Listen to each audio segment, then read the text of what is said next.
de outro, dois planetas bem próximos.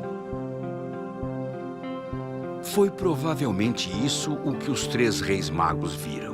Dois planetas que pareciam uma grande estrela brilhante se movendo pelo céu. A história nos diz que os três reis magos eram astrólogos. Podemos imaginar a reação deles para tamanho espetáculo celestial. Eu não acredito em astrologia, mas os três reis magos sim. E de acordo com a astrologia do Antigo Oriente Próximo, Júpiter, sendo o maior e mais brilhante dos planetas, era chamado o rei dos planetas. E o planeta dos anéis, Saturno, era chamado de escudo defensor da Palestina. Agora traduzindo, Júpiter perto de Saturno. Um rei estava vindo para a Palestina. A ciência da astrologia não mudou muito desde a antiguidade. Então, seria interessante ouvir o que uma astróloga de hoje em dia tem a dizer sobre a estrela de Belém.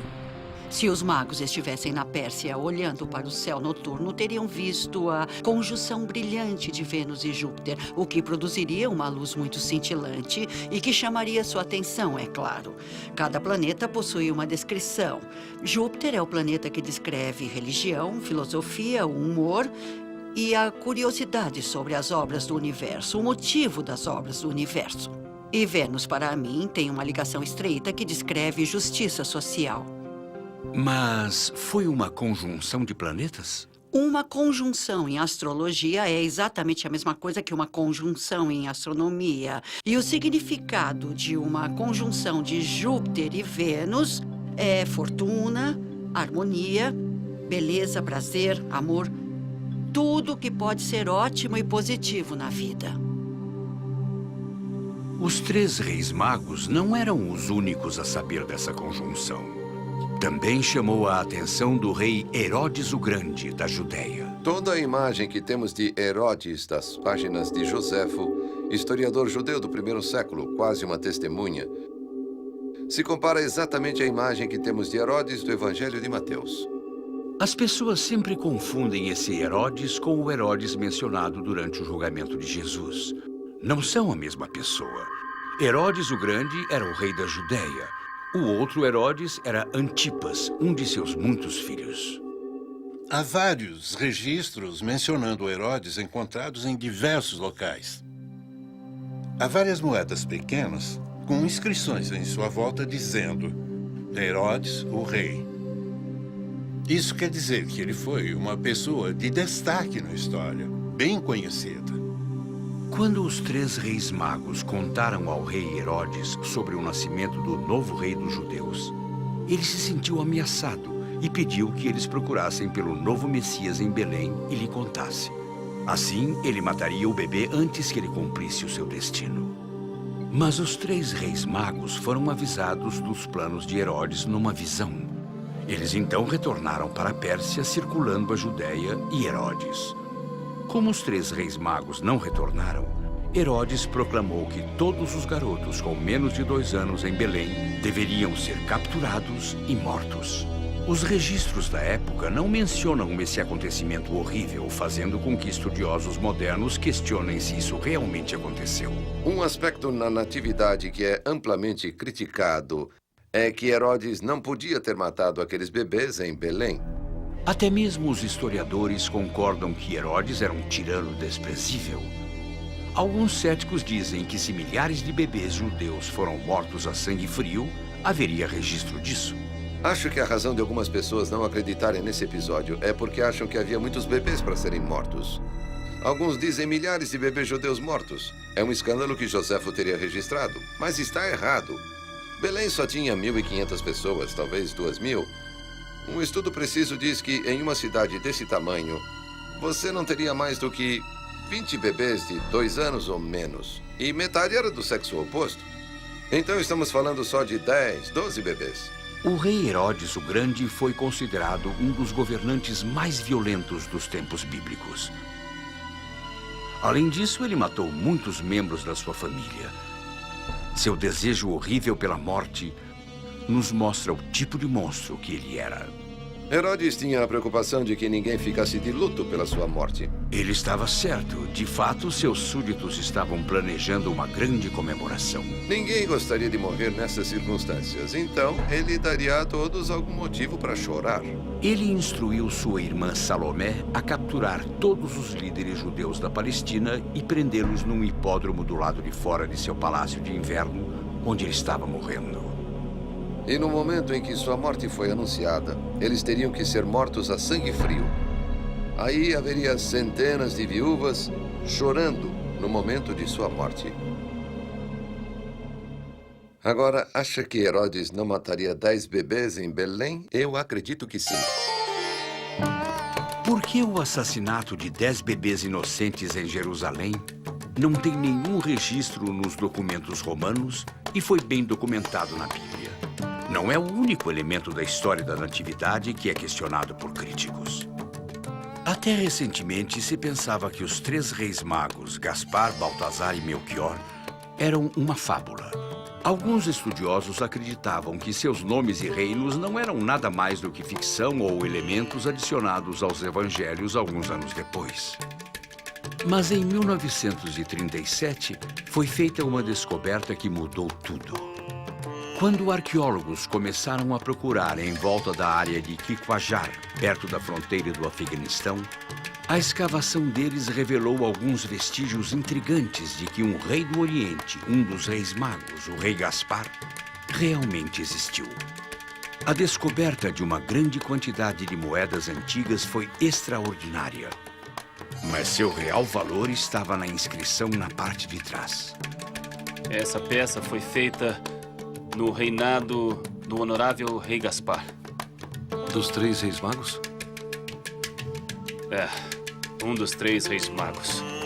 Foi uma revelação surpreendente.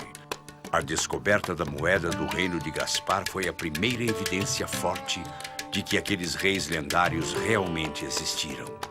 Mas a descoberta da moeda não foi o fim da história. Na verdade, foi só o começo da descoberta do reino perdido de Gaspar. 1957, centro de Cairo, Egito. Quando um arqueólogo americano trabalhando no Cairo ouviu rumores da descoberta das moedas, ele começou a perseguir o mistério. A pesquisa arqueológica teve sucesso. Ele achou a moeda e agora tinha a chave que precisava para continuar a pesquisa. Os arqueólogos formaram uma equipe e foram para o sítio em Quiquajar, perto da fronteira do Afeganistão com o Irã, e procuraram pelas ruínas do castelo perdido do Homem da Moeda, Rei Gaspar. 15º dia. Ainda estamos cavando, mas não descobrimos nada significativo. Depois de semanas cavando sem sucesso, parecia que a história do castelo perdido era uma fábula. Com o tempo passando, a expedição inteira estava ficando um pouco esgotada.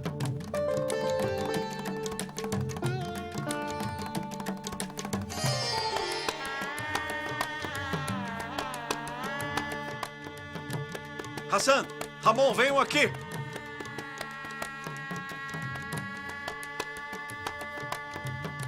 Professor!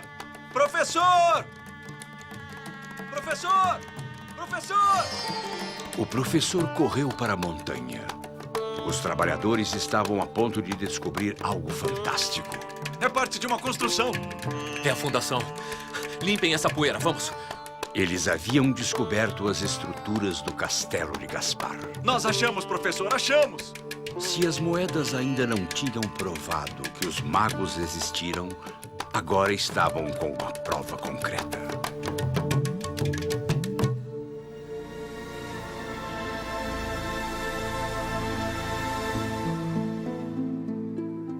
Mas apesar dessa prova, ainda havia aqueles que não acreditavam na história dos 3 reis magos. Para falar a verdade, havia muitos argumentos sobre a história do nascimento de Cristo, que o local de nascimento permaneceu intocável por mais de 300 anos. Em 330, a rainha Helena, mãe do imperador Constantino, ordenou a construção da primeira igreja da Natividade no local do nascimento de Jesus, segundo relatado. Na Igreja da Natividade, milhares de pessoas visitam o local do nascimento de Jesus. Essa peregrinação é o testamento de um poder milagroso e duradouro do primeiro Natal. Ao andar pelas passagens estreitas e visitar o altar, eles revivem o espírito glorioso do momento do nascimento de Jesus. Um nascimento que iniciaria uma cadeia de eventos que mudaria o mundo para sempre. No século IV, a Roma pagã estava em crise, com o cristianismo se espalhando cada vez mais. O imperador Constantino, que tinha se convertido ao cristianismo, percebeu que tinha de fazer alguma coisa para estabelecer a ordem em seu império. Em 330, ele tentou diminuir a divisão do cristianismo através da criação do Concílio de Nicéia. Um dos resultados deste concílio foram os rascunhos do que hoje nós chamamos de Credo Niceno, onde as crenças básicas do cristianismo estavam esquematizadas e em concordância. Isso adiantou o processo de canalização da Bíblia.